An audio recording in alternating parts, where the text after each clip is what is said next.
it mean for business from your point of view? From my point of view, Darren, disruptive marketing is getting a viewer or your audience to deviate from their current activity to engage with your mission or brand. To stop whatever activity they're doing and pay attention to whatever your messaging is at that time. So, as a man who watches the trends, sees what's happening now and where things are headed, give us the lowdown. Disrupt our current thought process with the truth about how business is changing. Well, what's interesting about the way things are changing is really personalization. As technology evolves, we have access to more data now than we've ever had before. So it's our privilege to use that data and send a message to a specific user at a specific time that's most specifically relevant to them. So the world is evolving from general branding, mass marketing, put an impression in front of 15 million people and hope that 100,000 of those like it. We can now, understanding more about the interaction with consumers that are out there, put a message in front of the right people at the right time and really influence what their behaviors are, what their actions are. So there are a lot of disruptive technologies out there today, and I know that you and your company focus specifically on the use of mobile marketing. So explain how mobile in particular is disrupting business and more specifically the marketing world as well. Well, mobile is exciting, but right now it gets grouped into such a very large category. I've actually had somebody come up to me once and said, "Hey Alex, I need some mobile marketing." Like it's a product, like it's a carrot. I need a carrot. What we realize, it's really just a concept of being able to reach people anytime, day or night, anywhere they are. And what's facilitated that obviously is mini computers that's in everybody's pocket these days. So when we talk about mobile marketing, it's more of a philosophy of understanding that we can reach people anytime, anywhere, as opposed to waiting for them to turn on the TV or open up the newspaper. Now we know we can ping them and reach them and actually create a call to action, whether they're sitting in the dentist's office or in front of the TV or even in the movie theater before the movie starts. So we as marketers have to understand that mobile is giving us an incredible amount of power with which to reach and influence what people are doing. But with that power comes the responsibility of respecting that relationship and understanding when and how to leverage that relationship. So talk about what made you jump on the mobile bandwagon so early. What did you see in it that others didn't for so long and many still haven't? It surprises me that more people haven't jumped on board. To me, it was really just an obvious extension of anybody trying to do business or anybody trying to convey a message. When I saw people really walking around with these mini computers in their pockets, my first instinct was, it was obvious. We need to leverage that in a way that's meaningful for business. I really got excited about it because I've always been in the tech world. I've always been really, really fascinated with the power of the internet, the ability to post content on a web page and have millions of people around the entire world have access to that instantly. So as soon as I saw people carrying that kind of power in their pocket, wow, why wouldn't marketers or business people in general try to capitalize on that reach? To me, it was just obvious. There's a point between A and B, and we know that B is reach to everybody on their mobile device in a meaningful way. It was just a matter of really how to get there. It was a foregone conclusion for me that we'd do it. Well, it's become obvious now to everybody else. Even Facebook just did this massive shift towards focusing on mobile. All the large corporations are realizing that really is the future. If you want to reach the consumer, you want to reach them by their bedstand or their pocket or where their wallet is. It's going to be the mobile device. I want you to amplify one thing you said from the very beginning, that you would design a marketing campaign around one person, because I think mobile technology brings to people's mind a very mass market kind of image. They instantly see it as a way to reach everyone and anyone in the world, instantly. And this is actually the opposite of disruptive thinking. So explain why we can't view mobile as equal to mass and then how we need to look at it instead. Always start by thinking a mobile user is generally transactionally based. Think about it. Think about the things that you use your mobile phone for. So you'll look up directions to get to a location. You look up reviews to decide what restaurant you want to eat at. You'll look up phone numbers so you can call somebody. You receive and respond to a text message. So you're not usually just surfing, browsing, or screwing around. And so mobile users are using the device to enhance or fulfill things in their lives. And we all need to buy things. We all need to communicate with people. So as marketers, if we can understand that we need to reach out in a way that's transactional, that gives those users an opportunity to interact with us in a way that gets the job done, that's different than a mass market appeal.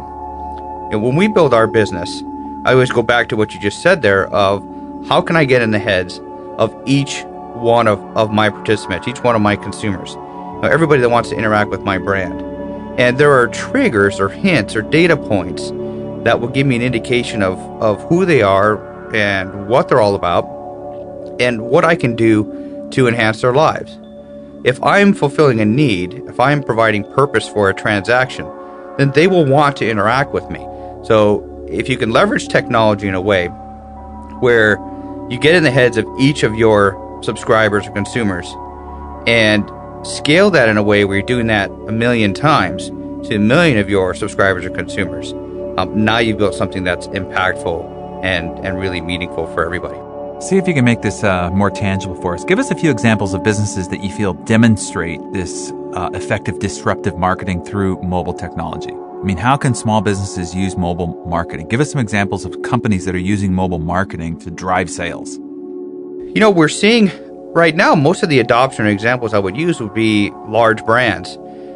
You see Victoria's Secret does a great job of having a text to mobile commerce call to action. You see a lot of organizations doing a really nice job with that. Groupon, I believe, did about 40% of their transactions on a mobile device last quarter. So we're seeing more and more people actually buying stuff on their phone, which is great. In our business, we focus on the small business market, the mom and pops, and the local franchise brands. And a lot of that comes down to mobile marketing in general, with viewing menus, viewing product information, more social proof, sharing videos and exciting information, or just creating engagement with their brand. What we see is, the mom and pops in particular, their competitive advantage usually revolves around creating a relationship with their customers. And the best way to create a relationship is to inform and educate and make somebody feel like they're an inside part of what's happening with that business. So we have a lot of small brands that will just talk about new menu items or an idea that the chef came up with, or asking people for feedback. So sending a text linking to a poll or some kind of submit form to gather information that actually allows them to modify or update their business in a way that really caters to their actual customer base. Walk us through this, okay? So let's say that you could pick a dry cleaner, or let's say a smoothie or a yogurt shop or a car dealership. Take us from opt-in to delivery to response and transaction and revenue, okay? So just so that people can see the end-to-end process here.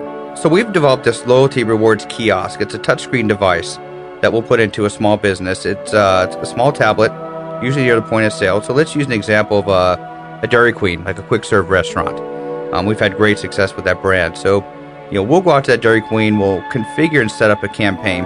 And what we do is we've combined the gamification of a loyalty program, buy 10 burgers, get one free, with the mobile marketing aspect of being able to outreach and communicate with their customers and influence their buying habits.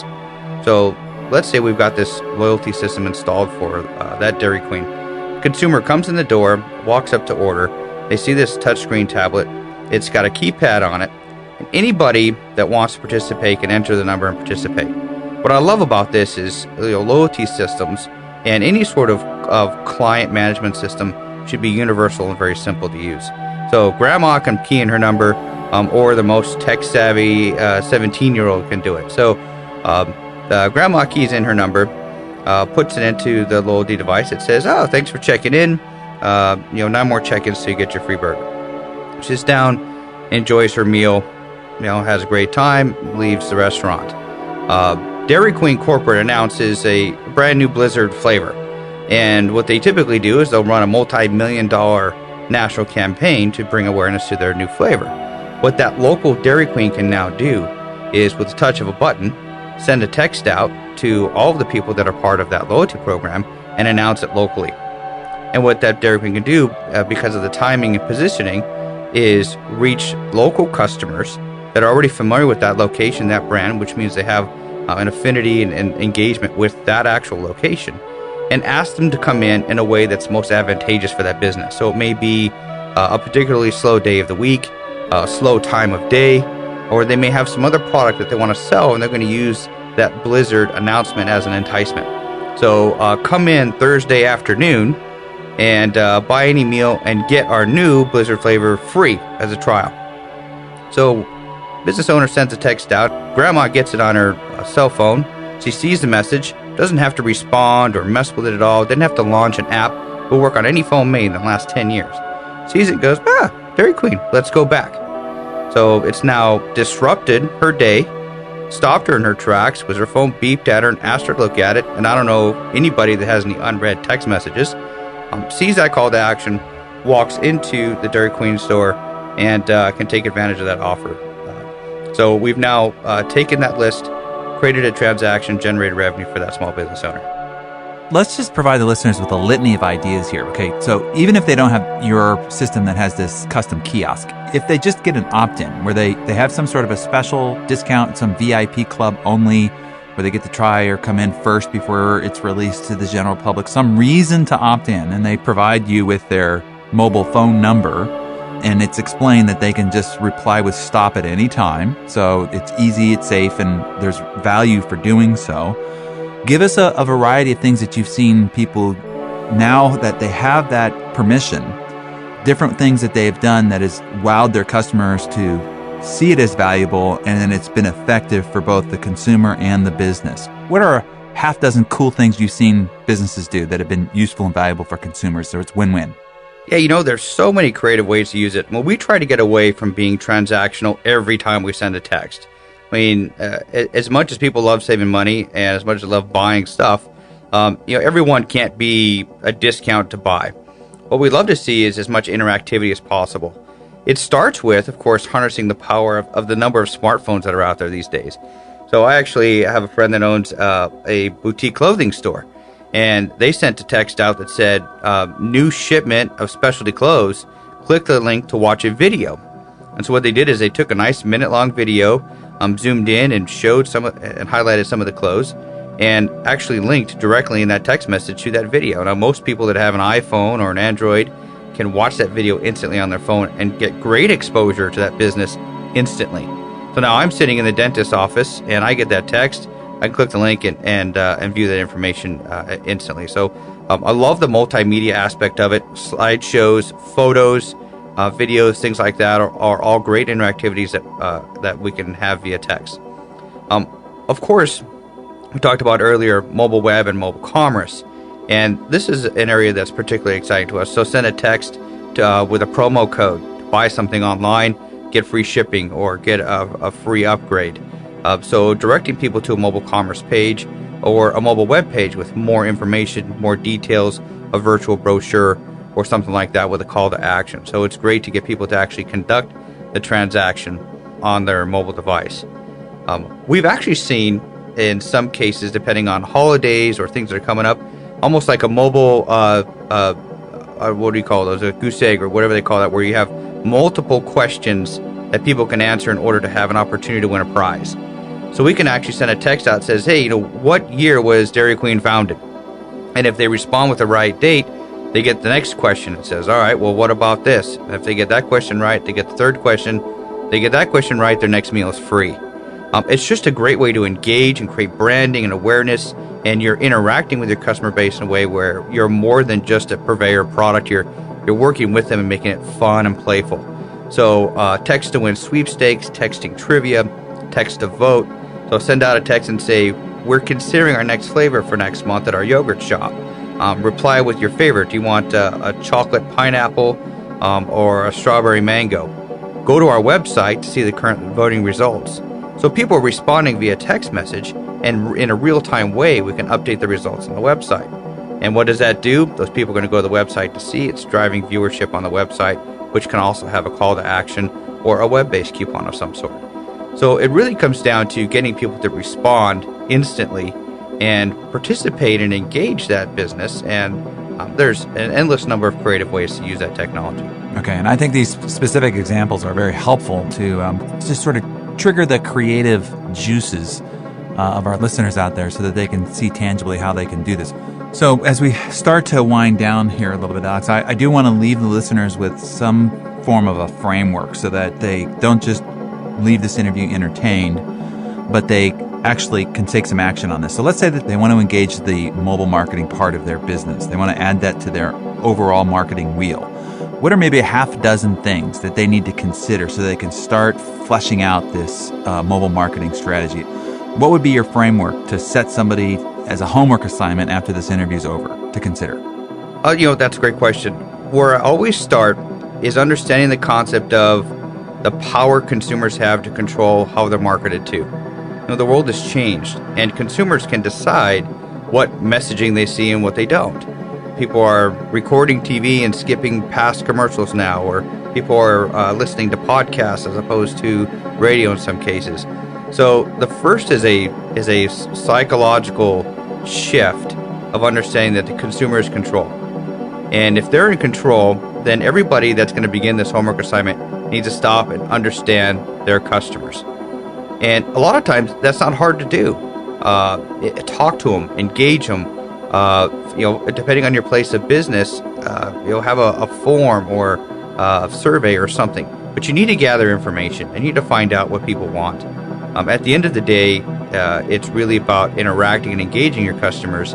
And the more data you have from them, the more successful your campaign will be ultimately. The next step on the homework assignment is to be open-minded. One of the challenges we see in mobile marketing, the reason why we don't see more of it today, is it's something that's not comfortable for most business owners now. It's not the yellow page ad you've run for 20 years that you just believe in, and your rep Joe and he's a nice guy, and so you keep writing that check. So you need to take a step back and be open-minded with your approach and consider new alternatives. And with that comes a certain amount of fearlessness. I encourage to every business owner, you have to take a small amount of your budget and be willing to experiment. So here's your 80% every month that you spend on something that's been consistent, works relatively well. You can't bank everything on something new. Take a small slice and be risky with it. Then, of course, research, time. What we do in our business is once a month, we actually dedicate time after hours. There's a group of us in the office, the executive management team, where we'll get a bottle of scotch. It's after hours, after the phones have stopped ringing, and we just research. We look at what's cool out there.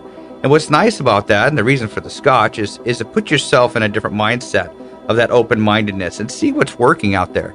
Look at the creative, be playful about it, have fun. That's how your customers want to be interacted with. They want it to be playful and fun and engaging. And when you're busy grinding your business, you're managing employees, you're counting money, you're dealing with payroll, you're dealing with cost of goods, you usually don't have time to be interesting and playful and fun with your brand. And so you've got to take yourself out of that mode and invest the time to really look at what's out there. And sometimes you'll see something that really surprise you and can have a lot of fun with that. So once you see some great opportunities, look what the experts are doing. Look what competitors are doing. See what else is out there. And this is all part of your research, doing your homework. Say, wow, I'm seeing successful business owners, successful competitors trying these different types of things, and then learn and invest the time, research and learn everything you can about that product. And then and that's where a little bit of the budget for investing in something risky and unproven really works out. And I've tried a lot of things in my past that didn't work out so well, a whole lot more than the ones that did. But I'm here today because I had enough of the ones that did that paid the bills and helped me grow my business.